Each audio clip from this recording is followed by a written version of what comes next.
ओम गणेशाय नमः। ओम नमः शिवाय। मैं निखिल ज्योतिष आचार्य आप सभी का मेरे चैनल पर पुनः स्वागत करता हूं। आशा करता हूं कि आप सभी स्वस्थ होंगे। महादेव की कृपा आप सभी पर सदैव बनी रहे। ये वीडियो कन्या यानी कि वर्गों के लिए अत्यंत विशेष है, क्योंकि वीडियो है जनवरी, फरवरी, मार्च 2025 के त्रैमासिक राशिफल के बारे में। कैसा रहेगा वर्ष 2025 के 3 महीनों का या शुरुआती 3 महीनों का हाल कन्या के लिए। मेरे चैनल पर मासिक राशिफल आते हैं, काफ़ी विस्तृत होते हैं वो। उसमें जीवन के हर एरिया पर मैं एक नज़र डालता हूँ, एक दृष्टिकोण देता हूँ। साप्ताहिक राशिफल आते हैं, बड़े ग्रहों की गोचरी स्थिति पर भी यथासंभव वीडियोज़ आते ही हैं। लेकिन इन सब में से त्रैमासिक राशिफल अति विशेष होता है, क्योंकि 3 महीनों में आने वाले ग्रहों की स्थिति कैसे बदल रही है। ग्रहों के राशि परिवर्तन तो देखेंगे ही, परस्पर उनके बाकी ग्रहों से क्या संबंध बनते हैं, भावों से क्या संबंध बनते हैं, उसका आपके जीवन पर क्या इम्पैक्ट पड़ सकता है, ये सब त्रैमासिक राशिफल में कवर होता है। और जो व्यक्ति समझता है कि ज्योतिष का औचित्य क्या है, जो ये समझता है कि ज्योतिष एक मार्गदर्शन का टूल है, बजाय कि कोई जादू टोना है, कोई एक जादू की छड़ी है कि सब कुछ घुमाकर सब ठीक हो जाए, ऐसे लोगों के लिए नहीं। लेकिन जो लोग समझते हैं कि हाँ, ज्योतिष का औचित्य एक मार्गदर्शन होता है, गाइडेंस प्राप्त करना होता है, ग्रहों की स्थिति को समझना होता है, उसके अनुसार अपने आप को ढालना होता है, उनके लिए त्रैमासिक राशिफल अति विशेष होता है। क्या संभावितः अच्छा हो सकता है, किस चीज़ का लाभ उठाएं, कहाँ पे ग्रहों की स्थिति थोड़ी नेगेटिव हो रही है उससे बचें, इन सबको ज्ञात करने के लिए त्रैमासिक राशिफल अति विशेष है। और यकीन मानिए, जो 3 महीने का कालखंड है, इसमें बहुत कुछ हो रहा है। मैं कुछ हाईलाइट्स ही अगर दूं तो शनि शुक्र की जोड़ी बनेगी जनवरी में ही। मंगल पतित अवस्था में हो जाएंगे, गिर जाएंगे 10वें भाव में। इसका कुछ नेगेटिव इम्पैक्ट भी हो सकता है, पॉजिटिव भी हो सकता है।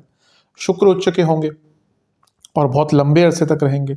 गुरु मार्गी हो जाएंगे 4 फरवरी को।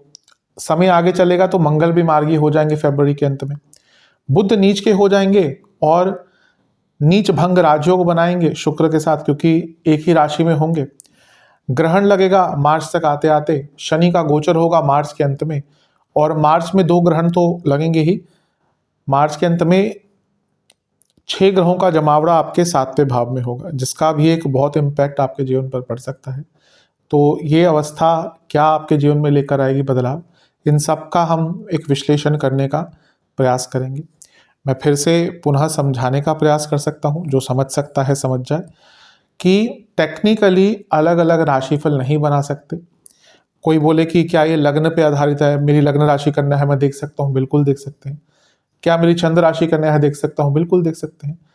अलग अलग राशिफल नहीं बन सकते। बस आपको ये समझना पड़ेगा कि जहां लग्न प्रैक्टिकलिटी है, जहां लग्न वास्तविकता है, चंद्रमा मन है, तो इसलिए मैं हमेशा कहता हूं कि यदि आपको लग्न राशि कन्फर्म है तो वहां से देखिए। इन केस नहीं पता तो सेकंड ऑप्शन चंद्र राशि है, या जहां से आपको ज्यादा रिलेट करता है। बस अलग अलग राशिफल नहीं बन सकते।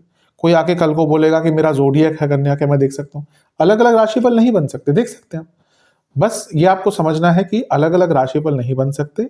जहां से आपको लगता है कि मुझे ज्यादा रिलेटेबल लगता है, वहां से आप इसको देख सकते हैं। राशिफल वैसे भी एक सामान्य विश्लेषण होते हैं, तो जहां से आपको लगता है कि आपको ज्यादा गाइडेंस प्राप्त होती है, वहां से उसको देख सकते हैं। तो शुरू करते हैं इस अत्यंत महत्वपूर्ण राशिफल का, त्रैमासिक राशिफल का, जनवरी के महीने के साथ। जनवरी का महीना विशेष है, बहुत कुछ हो रहा है इस महीने में।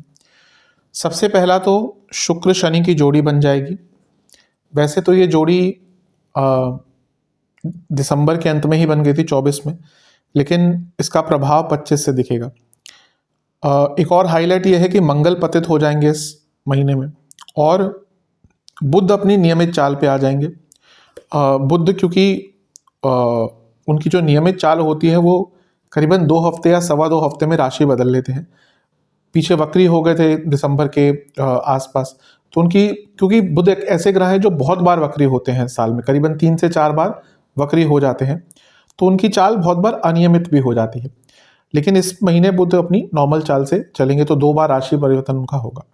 सबसे पहले शुक्र शनि की बात करते हैं। शुक्र और शनि 6ठे भाव में है। अभी अच्छा और बुरा दोनों ही है।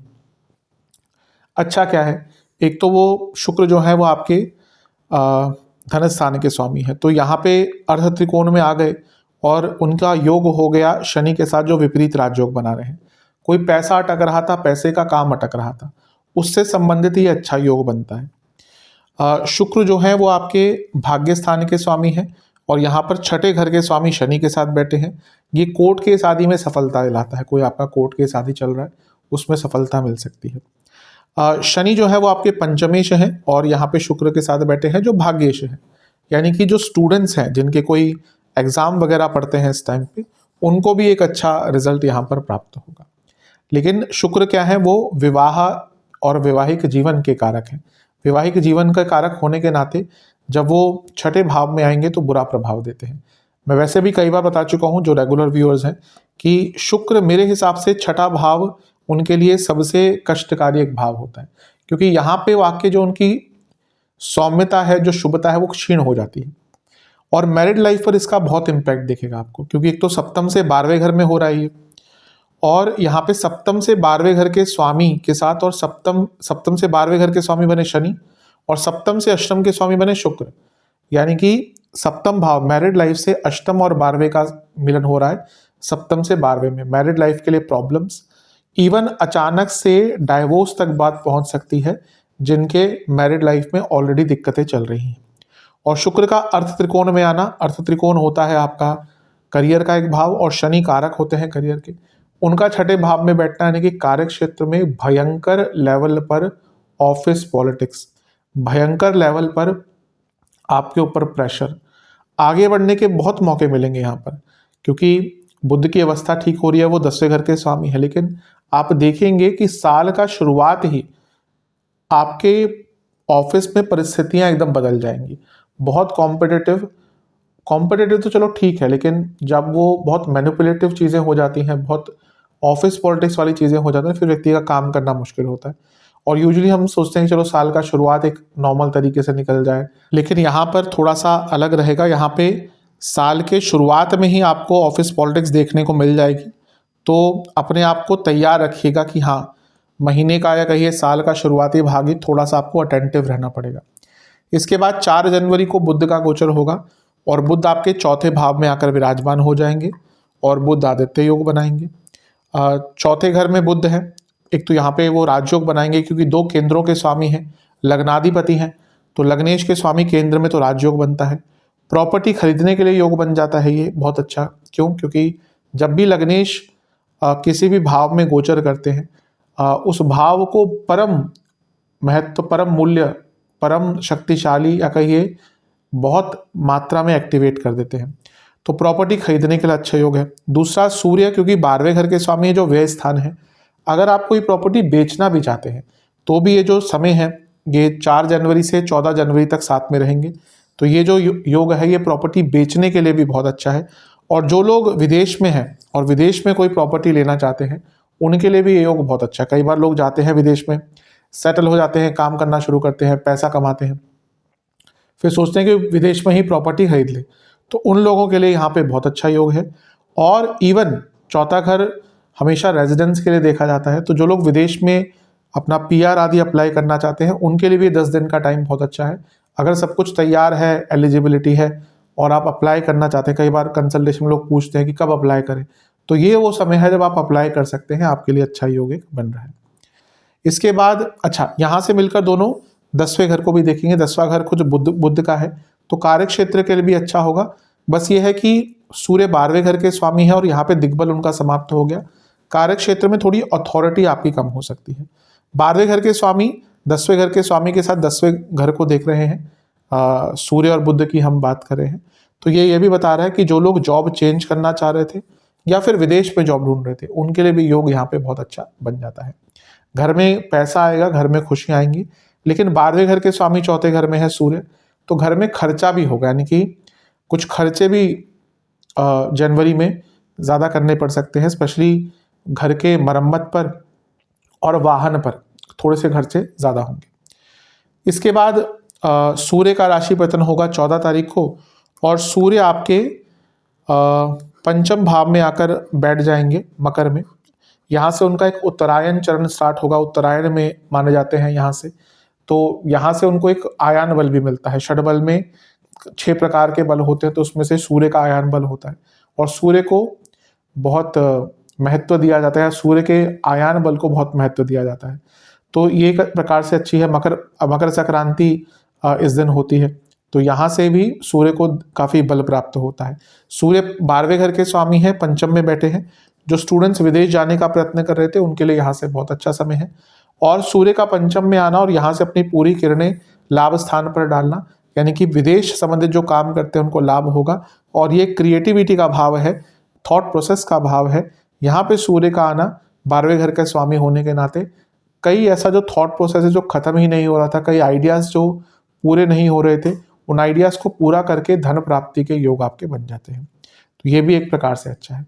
यहाँ पे अगर हम देखें तो पंचम भाव और सूर्य पर कितने ग्रहों का प्रभाव है, बहुत, लेकिन सारे वो ग्रह वक्री हैं, तो यहाँ पे थोड़ा सा ध्यान देना पड़ेगा।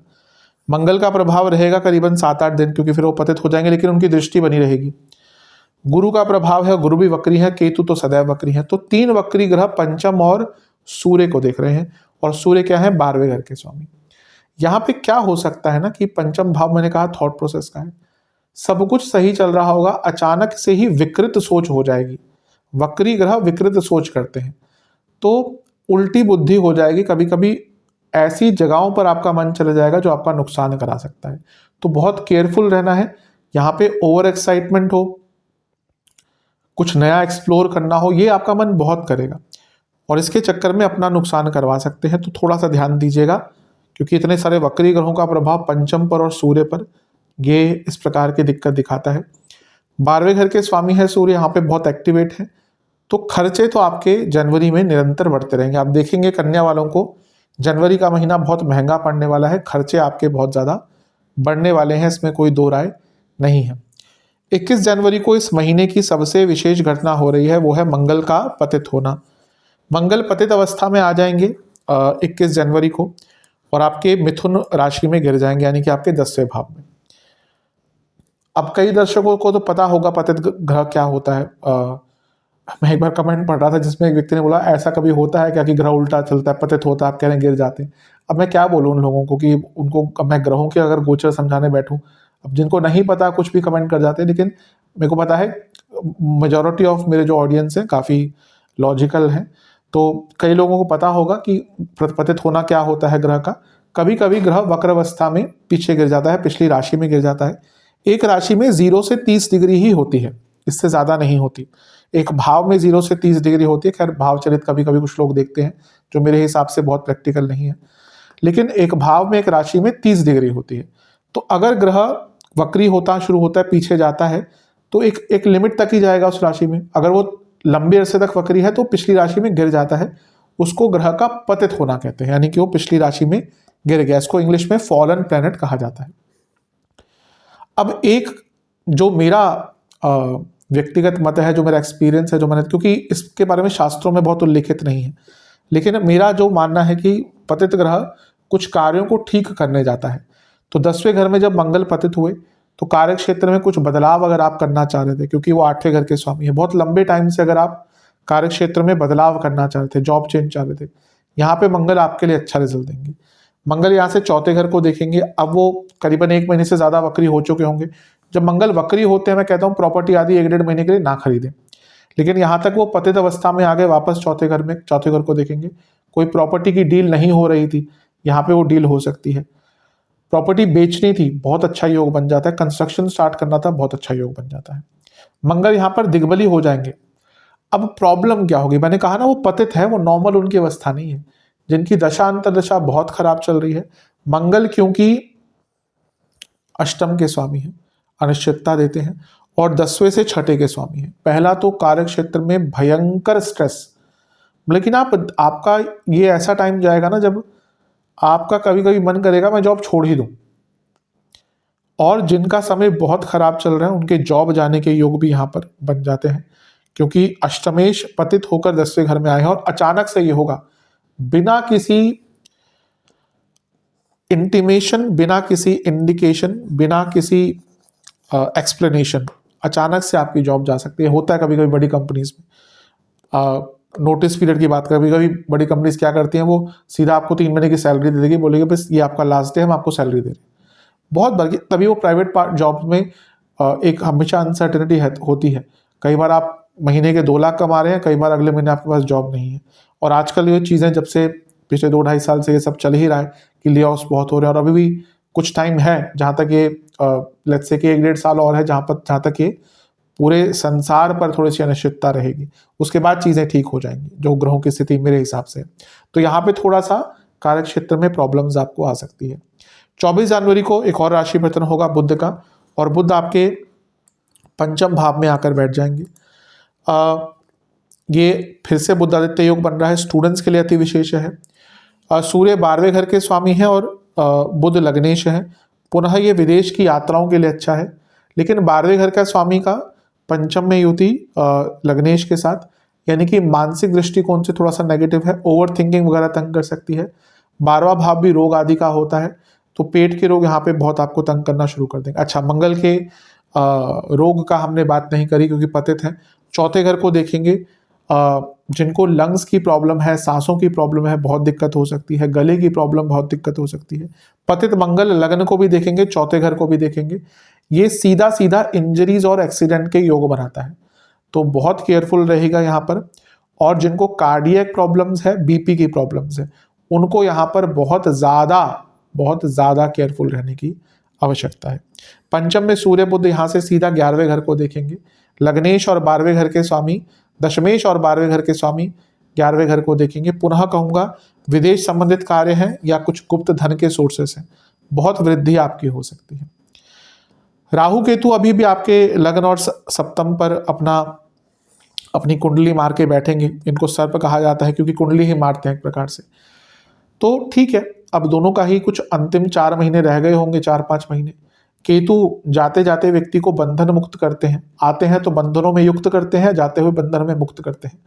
तो धीरे धीरे करके एक क्लैरिटी आती रहेगी। सप्तम के राहु मैरिड लाइफ में थोड़ा सा ट्रस्ट इश्यूज क्रिएट करते हैं, लेकिन बिजनेस के लिए फिर भी अच्छा एक प्रभाव होता है। बिजनेस की हमने बात करी ज़्यादा नहीं। सप्तमेश आपके भाग्य स्थान में और अब मार्गी अवस्था की तरफ जा रहे हैं, फेब तक आते आते मार्गी हो जाएंगे। तो जनवरी में आपके बिजनेस में बहुत ग्रोथ आपको देखने को मिलेगा। ये मार्गी अभी हुए नहीं, लेकिन मार्गी अवस्था में जाते हुए गुरु क्योंकि लग्न को भी देख रहे हैं, तो जैसे जैसे जनवरी का अंत आएगा जीवन में भाग्य का साथ भी बढ़ेगा और क्लैरिटी भी आपको प्राप्त होगी। तो इस प्रकार का जनवरी का महीना आपका जाएगा, अच्छा ही है। जो भी मैंने नेगेटिव चीज़ें कही हैं उन पर अवश्य आपको ध्यान देने का ज़रूरत है। अब चलते हैं फरवरी के महीने की तरफ। फरवरी का महीना अति विशेष है क्योंकि यहाँ पर 2 ग्रह मार्गी हो जाएंगे, गुरु मार्गी हो जाएंगे, मंगल मार्गी हो जाएंगे, ये एक विशेष चीज़ हो गई। जनवरी के अंत में एक गोचर हुआ था जिसको मैंने जनवरी के अंत में दिखाया नहीं क्योंकि वो एकदम महीने के अंत में था, और शुक्र का गोचर हुआ था। शुक्र आपके 7वें भाव में आकर बैठ जाएंगे। अब विशेषता यह है कि शुक्र यहाँ पर बहुत लंबे अरसे के लिए बैठने वाले हैं और यहाँ पे वो उच्च के हो जाएंगे। ये एक बहुत अच्छी अवस्था है। सबसे पहले तो वो ऐसे स्थान से निकल गए जहाँ पे वो अच्छा फील नहीं करते, छठा भाव, और उनका सप्तम में आना, उच्च का हो जाना और राहु के साथ युति बनाना, ये सब ही बहुत अच्छा है। सबसे पहले तो शुक्र राहु की जो युति होती है ना, बहुत स्ट्रांग होती है, बहुत अच्छी होती है, क्योंकि दोनों ही एक प्रकार के मेटलिस्टिक हैप्पीनेस, भौतिक सुखों के कारक है, भोग के कारक है। जहाँ शुक्र लक्ष्मी है, वहीं राहु जब धन देने पर आते हैं तो कोई सीमा ही नहीं होती। और दोनों गुरु चेले की जोड़ी है। राहु शुक्र को अपने गुरु मानते हैं, ये दैत्याचार्य हैं, ये दैत्य हैं, तो राहु शुक्र के साथ बहुत अच्छा प्रभाव देते हैं।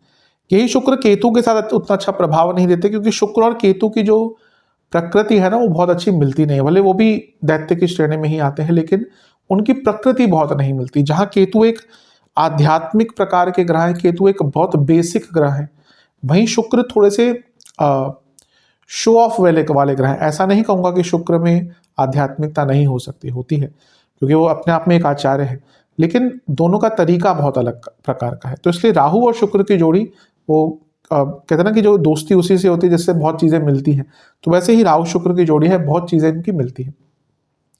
अब शुक्र धनेश है और राहु के साथ बैठ गए। सबसे पहला शुक्र धन के कारक भी हैं, लक्ष्मी के कारक है और धन स्थान के स्वामी बन गए आपके, तो राहु के साथ बैठ गए। पहला तो धन में वृद्धि होना पक्का है। दूसरा, विदेश जाने का योग बन जाता है, विदेश से धन कमाने के योग तो और भी ज़्यादा बन जाते हैं।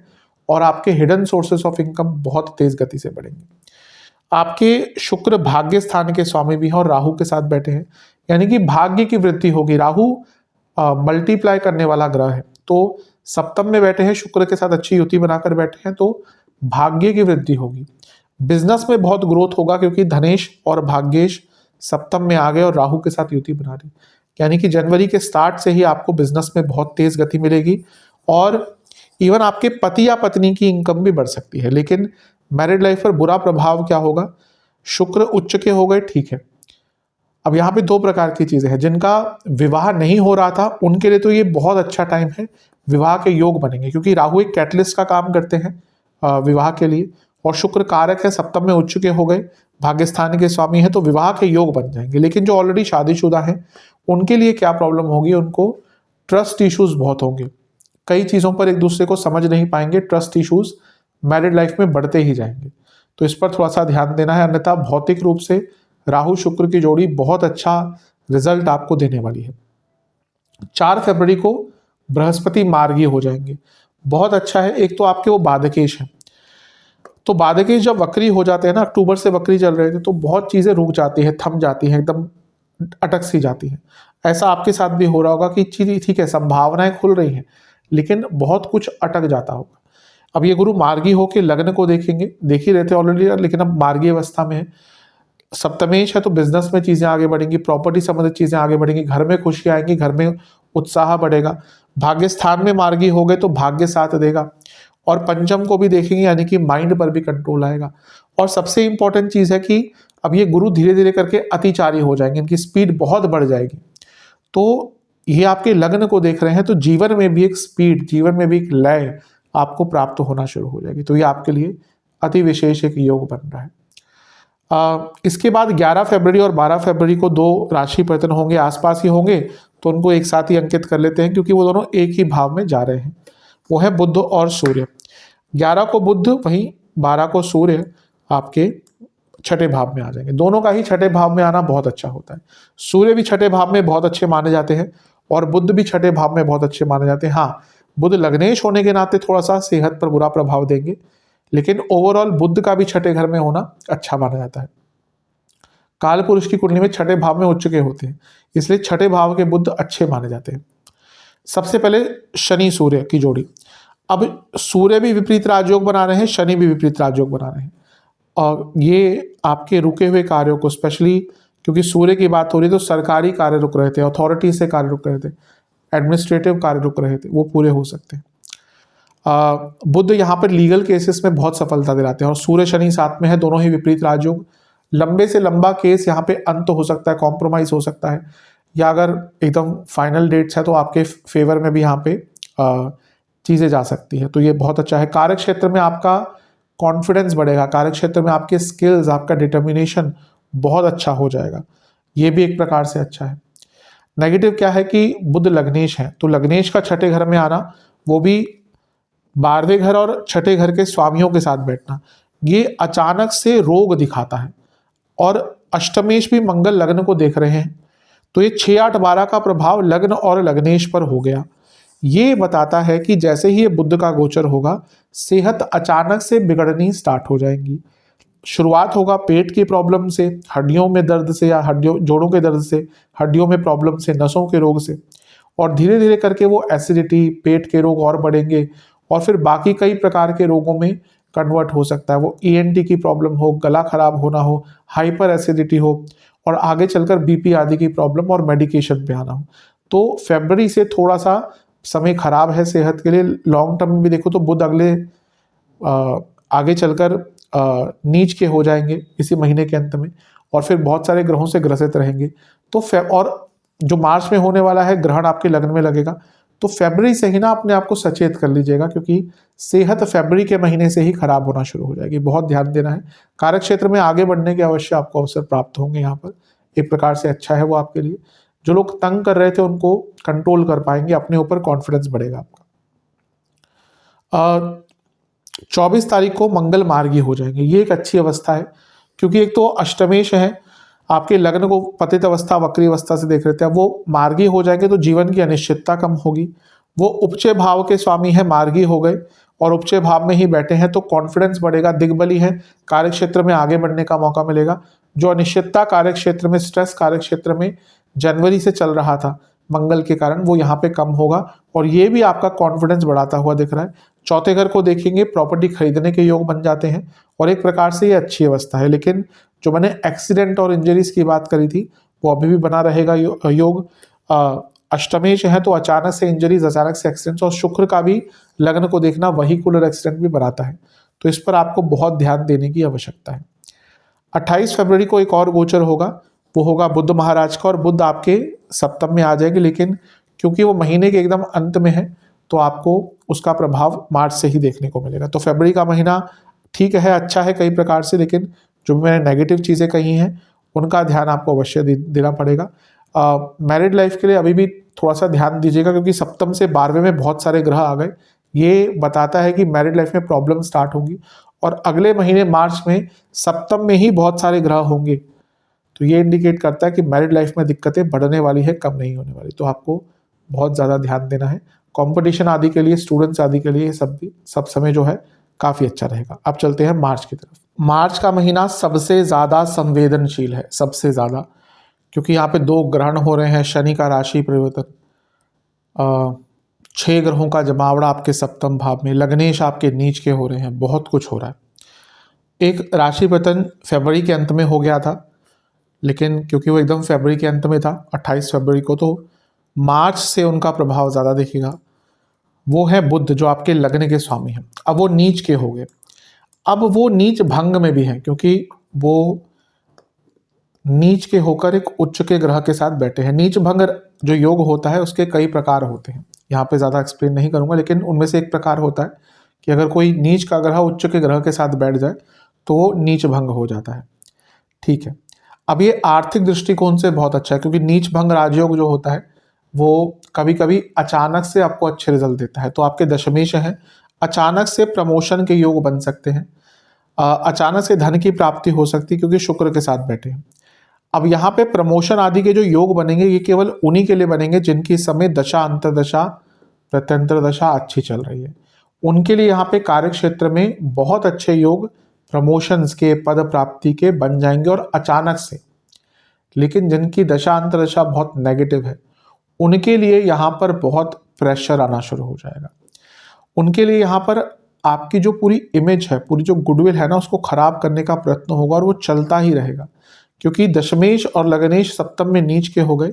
आपका जो एक प्रभाव आपने बनाकर रखा था ना, आपका जो एक ऑरा आपका कार्य क्षेत्र में अच्छा था, उसको लोग जानबूझकर खत्म करेंगे, खराब करेंगे। दूसरा यहाँ पर बुध है जो 10वें घर के स्वामी है, और तीसरा ये है कि अभी हम बुध की बात कर रहे हैं तो शुक्र भी 2 मार्च को वक्री हो जाएंगे। तो वक्री ग्रह भी यहाँ पे होना, 10वें घर के स्वामी, लग्न के स्वामी बुध का नीच का होना, और ऊपर से राहु, आपको समझ नहीं आएगा। और ये पर्सनल लाइफ में भी रहेगा कि आपको पता ही नहीं चलेगा अपना कौन है, पराया कौन है। आपके अपने भी आपके विरुद्ध हो जाएंगे। कि जो नाम खराब वाले मैंने बात कही ना, ये आपके पर्सनल लाइफ में भी होगा। लोग आपके ऊपर आरोप लगाएंगे, आपके नाम खराब करेंगे, आपके पीछे पड़ जाएंगे, और कार्य क्षेत्र में इसका सबसे ज़्यादा बुरा प्रभाव देखने को मिलेगा। जो लोग बहुत पॉपुलर व्यक्तित्व हैं उनको तो अपनी इमेज को लेकर बहुत कॉन्शियस रहना, जो बहुत सोशल मीडिया पे एक्टिव होते हैं, फॉलोअर्स हैं आपके बहुत सारे, बहुत केयरफुल रहेगा। कुछ ऐसा चीज़ आप पोस्ट कर देंगे कि आप पर ही बुरा प्रभाव पड़ेगा। सोशल मीडिया पे नहीं, आप पॉलिटिक्स में है या फिर एक कोई बड़ा पद रखते हैं समाज में, तो भी बहुत कॉन्शियस रहेगा, क्योंकि आप कुछ ऐसा कर सकते हैं जो आपके पूरे नाम को खराब करेगा। और इसका सबसे बुरा प्रभाव पड़ेगा मैरिड लाइफ पर और सेहत पर। सेहत पर क्यों? क्योंकि लग्नेश नीच के हो गए, ऊपर से वक्री शुक्र के साथ हो गए, जो आपके एक प्रकार से मारक भी हैं।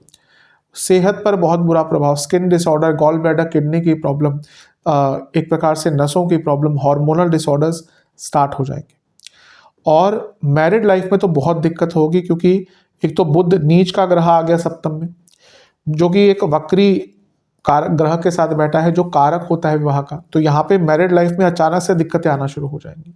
और बुध तो सप्तम में आकर एक तरह से डाइवोर्स के ही योग बना देते हैं, क्योंकि बुध अदालती कार्रवाइयों के कारक है।